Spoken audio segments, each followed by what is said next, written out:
meu Pai.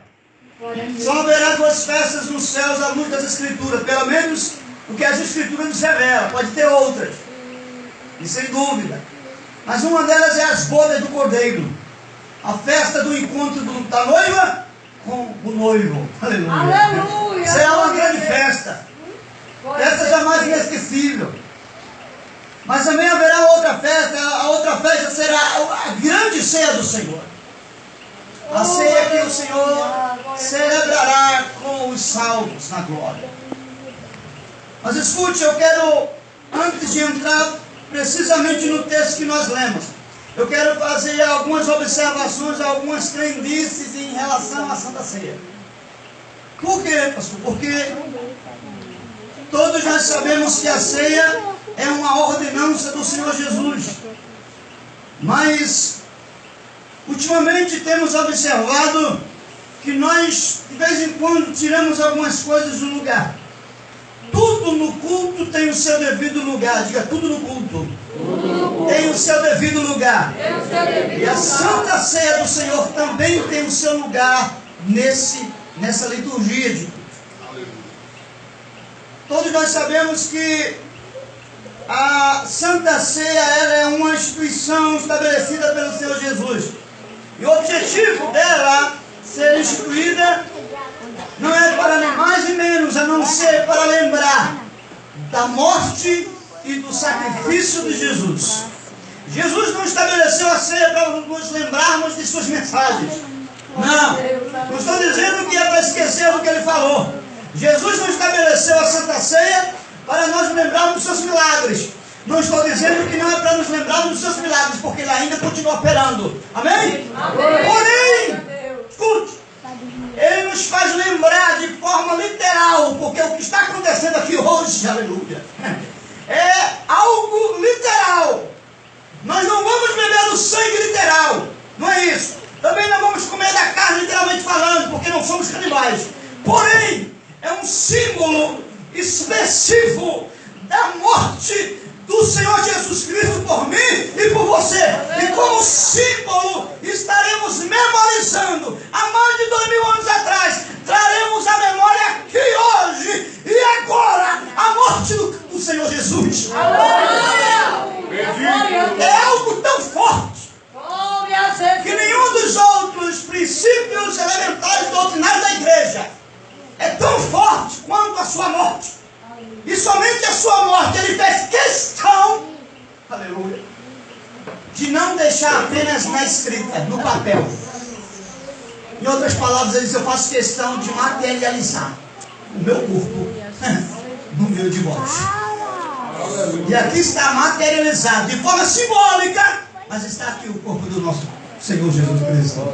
O corpo do Cordeiro de Deus, que disse João Batista, que tira o pecado do mundo. Bendito seja Deus. Aleluia, glória a Jesus. Nós não temos aqui carne e nem sangue. Nós temos aqui o símbolo da carne e do sangue. Diga amém. Amém. Eu não estou doutrinando a igreja, porque eu sei que tem pastor para isso. Mas há algumas crendices por aí que estão confundindo as coisas. E nós temos que ter cuidado. Escute. A ceia é o símbolo do corpo de Cristo e trata de não se trata de um remédio de cura ou de uma simpatia para a nossa vida. A Santa Ceia não é isso. Eu creio que ao ingerir como símbolo o pão, símbolo da carne, e ao ingerir o suco de uva como símbolo do sangue, eu creio, e você deve crer também pela fé, porque vivemos por fé, que Deus pode curar você. Mas você não pode colocar na sua cabeça que você veio hoje aqui para ser curado por causa da ceia. Por que o senhor está falando isso? Porque se nós não tivermos cuidado, nós idolatramos a Santa Ceia. E primeiro não veio a ceia, primeiro veio o Cordeiro. Primeiro nos aproximamos não da mesa, mas primeiro nos aproximamos de quem é simbolizado na mesa. Diga amém. Então, primeiro viemos a Cristo. Primeiro Cristo, depois a mesa do Senhor. Até porque não tem como, não há sem antes passar pelo Cordeiro de Deus. Aleluia. Sem antes se aproximar de Jesus. E aí você sabe, há um processo. Congregado, depois de congregado você faz um discipulado, você passa um tempo sendo experimentado, se batiza e senta na mesa do Senhor. Mas primeiro você passou por quem? Pelo Senhor Jesus.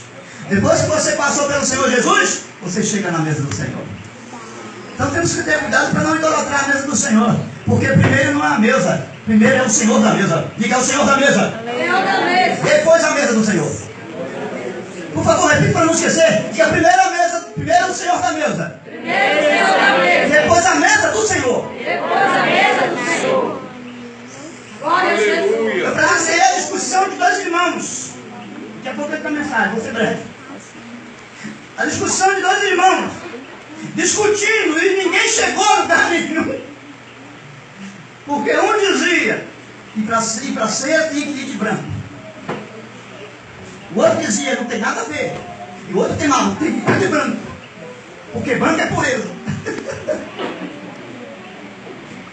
São algumas crendices que atrapalham e maculam a nossa fé. E a fé desse Paulo não pode ter fermento. Por isso que o Cordeiro, ele é imaculado porque não tem fermento. E Paulo traz uma representação da massa pura, sem fermento. Por isso que comia um pão sem fermento, o pão asno, sem fermento, puro. Ele é duro, mas é puro. Você percebe que o pão com fermento é flexível, não é? Qualquer coisinha amassa ele, distorce ele, entroncha ele. Você pode até desenhar o pão, leva para lá, leva para cá, faz um resto do pão. Mas a massa sem fermento é dura, é resistente, assim é frente. Glória a Deus. Glória a Deus. Aleluia. Deus busca em mim e você resistência. Louvado é o nome. Diga resistência. Resistência. Aí não chegaram a lugar nenhum, porque, irmãos, a mesa do Senhor não é meio da graça, mas é o resultado da graça. Diga, o resultado da graça. Resultado da graça. Você só vai sentar na mesa por causa da graça que Deus alcançou na pessoa do Senhor Jesus. Glória a Deus. Não se consegue sentar na mesa sem antes passar por essa graça chamada Jesus. A mesa é o resultado desta grandeza de graça, multiforme graça de Deus. Aleluia. Por que multiforme graça de Deus? Porque eu e você não somos dignos. Aleluia. Eu e você não somos merecedores. Não tem ninguém aqui que vai sentar na mesa porque merece, porque é digno. É pura graça de Deus. Aleluia. Glória a Jesus. Bendito. Existem algumas outras crendices. Por favor, se você discorda, eu respeito a sua opinião. Mas escute, precisamos ter cuidado com isso. Aleluia. Principalmente você que tem marido não crente. Quem tem marido não crente aqui faz assim, como as senhoras. Jesus vai salvar. Muito fraco. Jesus vai salvar. Glória. Aleluia. Escute. Você é membro da igreja. O marido não é crente. Aleluia, glória a Deus. É semana de ceia. E na semana de ceia tem algumas pessoas que ensinam por aí. E eu respeito os educadores. Mas não tem sentido bíblico. O princípio não há. Nessa semana você tem que se ausentar do seu marido. E muitas esposas já têm dificuldade de conviver com o marido não crente, por causa da incredulidade. Imagine se ausentando dele. Eu acho que não preciso mais ser rasgado. Eu preciso falar mais claro? Já entenderam? Quem entendeu, diga amém. Amém. Muito bem. Glória a Jesus. E aí se ausenta do marido porque alguém está dizendo que tu tem que se purificar. Tu tem que se ausentar. O problema é dele. Ele que se cuide. Faz a tua parte. Ensinando errado. Até você que é crente e seu marido é crente, se os dois consentem, nem que seja, mesmo se for no mesmo dia, onde é ser, mas de repente o teu marido te procurar, você deve a ele socorro. E não deve negá-lo porque vai de noite cear. Porque ceia não é maldição,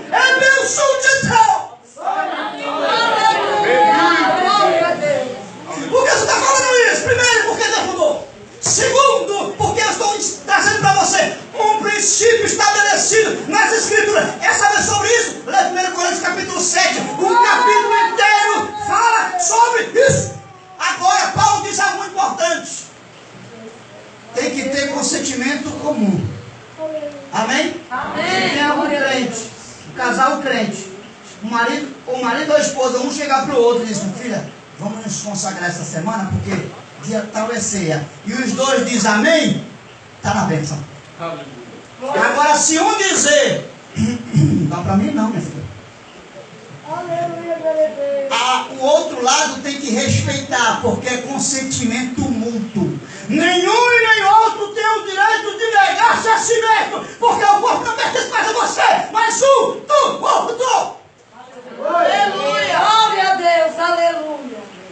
Eu sei que é uma palavra meio pesada, mas você precisa fugir da aparência de mal que tem por aí em relação à Santa Ceia. Ao invés de trazer você para perto, está distanciando você e trazendo problemas para dentro da tua casa. Louvado é o nome E ao de invés da Santa Ceia se tornar uma bênção para você, está se tornando um problema. Aleluia. Porque teu marido não vai entender. Meu filho é Santa Ceia, tenha misericórdia. E aí o diabo coloca na sua mente uma imagem de pecado para retrair você e achar que você está em pecado porque deixou o seu marido lhe tocar. Acabe com isso. Porque a bênção do Eterno está sobre você. A mulher crente santifica um crente e Deus abençoa. Glória a Deus. Aleluia. Agora eu vou entrar no texto. São algumas crendices que temos que ter cuidado para não nos atrapalhar. O reino de Deus não nos atrapalha, mas o reino de Deus nos abençoa.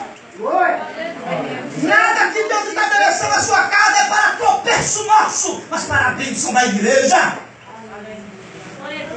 Agora o nosso problema é não compreender. Toda vez que você vir para o templo ouvir a palavra de Deus, coloque algo no seu coração. Eu preciso entender o que eu ouvi. Glória a Jesus.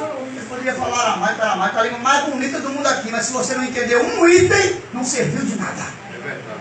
E Paulo fala sobre isso. Eu prefiro falar uma ou duas palavras com entendimento, que você entenda e saiba o que Deus está falando com você, do que 1000 palavras e você não entender nada. Isso é princípio. Glória a Jesus. Deixa a Bíblia porque meu tempo está breve. Escute. O texto que nós estamos falando, por favor, se você não entendeu e misturou tudo que eu falei aqui no final, eu sento com você para explicar no miudinho. Diga amém. Amém. Mas não vai falar besteira que você não entendeu. É verdade. Só fala o que você entendeu. Amém? Amém. Senão você vai estar em pecado. Está falando do mensageiro. O mensageiro não falou por ele. Ninguém diz Senhor Jesus Cristo, senão pelo Espírito de Deus. Diga amém. Amém. O texto está falando de Jesus, traz uma parábola, porque parábola é uma comparação. Então ele quer que as pessoas entendam. Olha o texto que falei aqui agora. Ele quer que as pessoas entendam a sua mensagem. Aleluia. Eu respeito toda e qualquer profecia que vier. Eu estou vivendo um cenário de um cumprimento profético. Tá ali a profetiza. Para a glória de Deus, eu estou falando isso. Estou já atenção no profeta aqui não. Porque a glória é dele. Diga bem. Amém. Mas eu deixo uma coisa a você. Estava em um culto.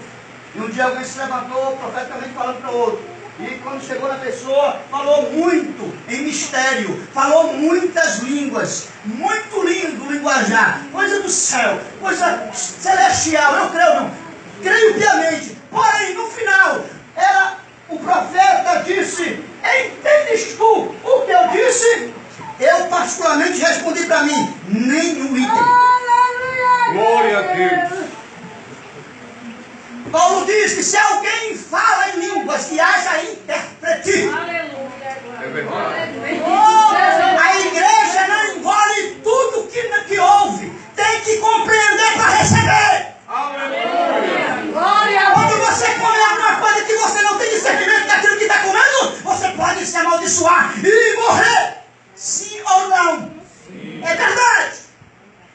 Passou agora há pouco, uma criança tomou um inseticida, não sei se foi um produto químico, pensando que era água. Sabe por que ela fez isso? Porque não sabia o que era que estava ali.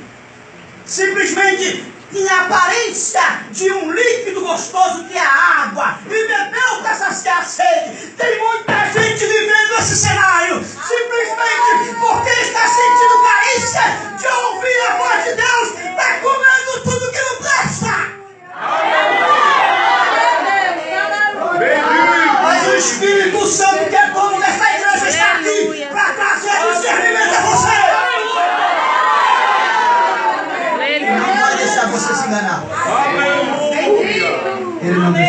Aleluia. O texto está falando. Oh, glória a Deus, aleluia. Jesus faz uma comparação, ele diz: um rei fez um grande banquete. E esse rei preparou tudo, matou bois, matou novilho, matou ovelha. A mesa estava posta. E ele chamou os servos e disse: meus servos, vão ao campo, chame os mais íntimos meus. Se você for ler o Evangelho segundo escreveu Lucas, nós lemos Mateus 22. Mas se você ler Lucas 14, versículo 15 em diante, ele traz essa mesma narrativa. E o texto vai dizer que primeiro ele leva os servos a convidar os mais próximos dele, os mais íntimos dele. E convida os escravos, seus trabalhadores, convida os camponeses, convida todos os que estão trabalhando. E venham os amigos, os filhos, e diga que entre, porque eu preparei uma grande mesa e eu vou dar uma festa. Os servos obedecem quando chega nos filhos, quando chega nos parentes próximos. O servo recebe uma palavra de rejeição, porque alguns dizem: não posso. Outros dizem: estou ocupado. Outros viajaram. Alguns poucos atendem o pedido do rei e entram. O servo chega diante do rei e diz: meu senhor, vieram, mas não todos que o senhor convidou. O texto fala que o rei virá, mas o rei não desiste. O rei, ele diz: vá agora nos arruados, nos vilarejos próximos, nas ruas, nos vales, e convide todos e diga que eu quero que eles entrem, se possível, meus servos, force eles a entrar, porque o texto de 14 de Lucas, versículo 15 em diante diz, ao final, que o rei exige que a sua casa se encha. Aleluia. Preste atenção. Está vendo esse cantinho vazio que está aí do seu lado? Se não está do lado, está na frente. Deus está dizendo: esse cantinho aí, eu quero que você enche ele com alma. Eu quero que você ocupe esse espaço que está do seu lado com uma alma. Responsabilidade minha e sua. Toda vez que você ver um lugar, um espaço aí, é uma alma que Deus quer que você traga, porque Ele está dizendo: eu quero que minha casa se encha. Aleluia, glória a Deus. Algumas pessoas estão espiritualizando algumas coisas, dizendo: é melhor a igreja vazia, mas com qualidade, do que a igreja cheia, mas com todo mundo tranço. Deixe de espiritualizar o que não é para espiritualizar. O texto está dizendo que Deus quer sua casa cheia. Aleluia, glória a Deus. Deixe que no final, mas por quê? Para quê, pastor? É melhor os 4 gatinhos, ainda chama de ovelha de gatinho. E aqui não tem gato, aqui só tem ovelha. Quem é ovelha de glória a Deus? Glória a Deus, aleluia. É melhor do que muita gente se converter. Deixe que isso aí quem vai tratar é Deus. Deus vai tratar naquele dia. Separar a ovelha dos cabritos, e não compete a mim e a você dizer quem é e quem não é. E aí tem muita gente querendo ser Deus, achando que quem deve e quem não deve estar na igreja. Quem deve estar na igreja é todo aquele que Deus chama. Diga amém. Amém. Não é aquele que eu acho que tem que estar aqui. Porque quem é você e eu para ter direito de estar aqui? Somos nada. Ele nos escolheu com misericórdia. Diga: me escolheu com misericórdia. Me escolheu com misericórdia. Os servos voltam e dizem: meu Senhor, nós chamamos, mas não veio todos, veio alguns. E o rei pergunta: como está a casa? Eu estou fazendo analogia de um assunto que está se tratando. Parece que eu vejo o rei conversando com o servo, e o rei diz: como está? Já encheu a minha casa? E ele diz: tem muito lugar ainda, meu rei. Diga: tem muito lugar ainda. Tem muito lugar ainda. Para você ocupar com mais uma alma. Aleluia. Glória a Deus. Glória a Jesus. E o rei diz: tem lugar ainda? Não. Porque o rei não está satisfeito em ver sua casa vazia. Pela insatisfação do rei em ver a sua casa vazia, ele diz: meus servos,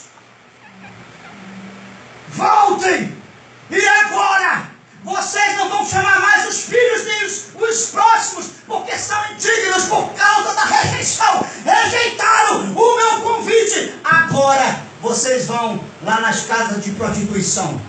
Vai lá onde os drogados estão. Vão na sarjeta onde os moribundos se encontram. Pega o coxo, pega o cego, pega o aleijado, pegue todo tipo de gente pobre e enche a minha casa. Aleluia! Aleluia! Aleluia! Glória a Jesus! Eu quero chamar essa ceia da ceia da graça. Diga, a ceia da graça. Ceia da graça! Aleluia! E Glória a quando Deus! os servos vão, eles veem que alguns nem podem andar, mas ele obedece o que o seu Senhor manda fazer. Então ele pega com muito sacrifício. Vem cá, meu irmão, acorda, vamos cá. E leva um, e leva outro. Pode sentar, querido, Deus abençoe. Com muito sacrifício, quando chega pro rei, chega cansado, faz ele fora. Meu rei, agora a casa está cheia. Parece que eu vejo o sorriso do rei. Aleluia! Glória a Eu Deus! vejo o sorriso do rei, porque a casa está cheia. E o servo diz: não foi fácil. Foi dureza, meu rei. Não foi brincadeira trazer. Agora, meu rei, tem um detalhe. Tem gente de todo tipo. Diga, de glória, de glória. Tem gente de todo tipo. Tem gente mentirosa, gente que fala a verdade. Tem gente que se prostitui, tem gente que vive na pureza. Tem gente baixinho, tem gente altinho. Tem preto e tem